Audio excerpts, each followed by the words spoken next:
Olá pessoal, esse vídeo faz parte da playlist sobre relações internacionais do canal Leonardo Estopa no YouTube. Se você não é assinante, clica no curtir, assine o canal e convide amigos para curtir. Nesse vídeo em especial, eu vou fazer uma reflexão com vocês sobre essas coisas que aparecem constantemente aí na internet, falando que Singapura, que Taiwan, que Coreia do Sul cresceram tão somente por causa do livre mercado. Nesse vídeo eu vou falar em especial que é possível ser liberal sem ser bobo. Então vamos lá.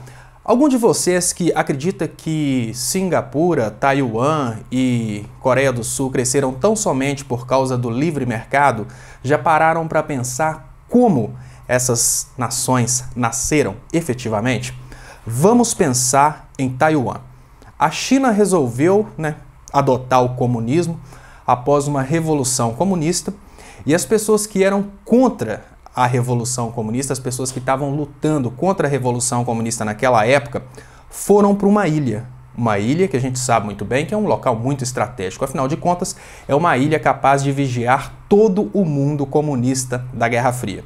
Quando essas pessoas foram, digamos que, expulsas da China comunista para essa nova China capitalista, essas pessoas levaram com elas não apenas a ganância de um mundo capitalista, mas levaram também muita mão de obra qualificada. É nesse momento que eu já começo a chamar vocês para reflexão. Será que faz sentido a gente comparar a realidade de Taiwan, por exemplo, com a realidade do Brasil? Porque muitas pessoas falam que basta adotar esse modelo de livre mercado e liberalismo econômico extremo no Brasil, que o Brasil vai repetir a história de Taiwan.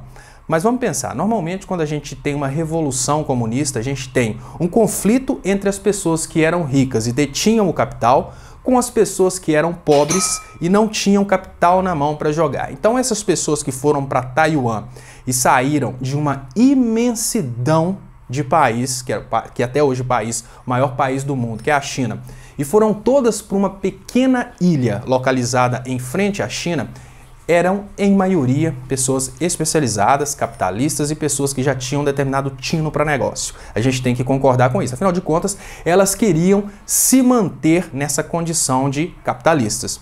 Aí vem uma outra parte que é muito importante para a gente pensar. Será que é tão fácil construir uma ilha quanto construir um continente? Eu quero dizer para vocês é que será que se essas pessoas que foram para Taiwan ficassem naquela China de todo tamanho e adotassem o mesmo sistema capitalista por lá, será que a China cresceria assim como Taiwan cresceu e se transformou realmente em um local esplêndido, um local totalmente industrializado, totalmente desenvolvido? Eu estou perguntando isso para vocês porque muita gente acha que esse modelo pode ser simplesmente transposto para o Brasil. E muita gente acredita mesmo que foi tão somente o livre mercado o responsável por esse crescimento de Taiwan. Então eu gostaria de refletir com vocês. Se foi o livre mercado e a parceria com os Estados Unidos responsável pelo crescimento de Taiwan e Coreia do Sul, por que o México não cresceu da mesma forma? Isso foi a disponibilidade talvez de terra, disponibilidade de pessoas e a condição estratégica cercada por águas? Por que a África não cresceu da mesma forma? Tem duas formas da gente entender isso. Uma delas é que Taiwan e Coreia do Sul estão em pontos estratégicos muito importantes para os Estados Unidos fazerem duas coisas com o mundo que naquela época não tinha aderido ao capitalismo. Uma delas é impor o seu poderio militar. A partir do momento que os Estados Unidos começavam a apoiar economicamente um país, eles levavam as bases americanas, levavam mísseis nucleares, levavam todas as formas de ameaçar o comunista para esses países. Então os Estados Unidos, na verdade, eles tinham como moeda de troca o capitalismo como sendo uma qualidade de vida, um desenvolvimento econômico, mas os países tinham que aceitar as bases americanas localizadas naqueles locais. E se você prestar atenção, você vai ver que as bases americanas nasceram normalmente em volta dos países que eram do bloco comunista, porque era o bloco rival dos Estados Unidos na época. Então aí a gente já começa a entender por que determinados países como Taiwan e Coreia do Sul receberam tanto investimento dos Estados Unidos e conseguiram esse deslanche econômico. Primeiro, por causa do tamanho. É muito mais fácil você desenvolver um local pequeno do que você desenvolver um continente. Você desenvolver uma cidade, por exemplo, a cidade de São Paulo é totalmente desenvolvida, é muito mais fácil que desenvolver o Brasil inteiro. Mas tem outro lado da história, que é um lado muito importante, que é o tal da vitrine do capitalismo. Quando um país, do lado de um país comunista, cresce economicamente, automaticamente esse país começa a dar sinais para aquelas pessoas de que o capitalismo é muito melhor do que o comunismo. Vamos pensar como que isso aconteceu, né, gente? Os Estados Unidos investiu muita grana, tanto na Alemanha Ocidental, tanto em Taiwan, como na Coreia do Sul. Qual que era a finalidade disso?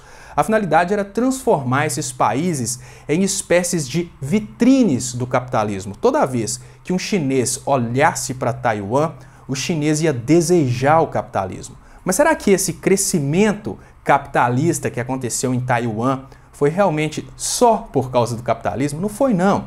Os Estados Unidos investiram muita grana para fazer Taiwan como um modelo mundial do capitalismo. Para hoje, vários think tanks, como por exemplo esses Heritage Foundation, usarem Taiwan como sendo um modelo de desenvolvimento econômico que nasce a partir do livre mercado, a partir do liberalismo, a partir da parceria com os Estados Unidos. Agora, para contrastar Taiwan, se a gente tiver que pensar, não, claro que Taiwan cresceu tão somente por causa do livre mercado e que os Estados Unidos não queriam criar Taiwan como uma vitrine do capitalismo. Os Estados Unidos não queriam criar uma Coreia do Sul para humilhar a Coreia do Norte. Eles não queriam criar Taiwan totalmente desenvolvida para humilhar a China comunista e para criar no coração dos chineses o desejo pelo capitalismo. Vamos pensar que fosse diferente. Aí eu pergunto para vocês, por que o México não desenvolveu da mesma forma? Porque o maior parceiro de mão de obra que os Estados Unidos têm há muito tempo é o México. E a resposta é muito simples, né, gente? Os Estados Unidos não têm rival na América do Sul.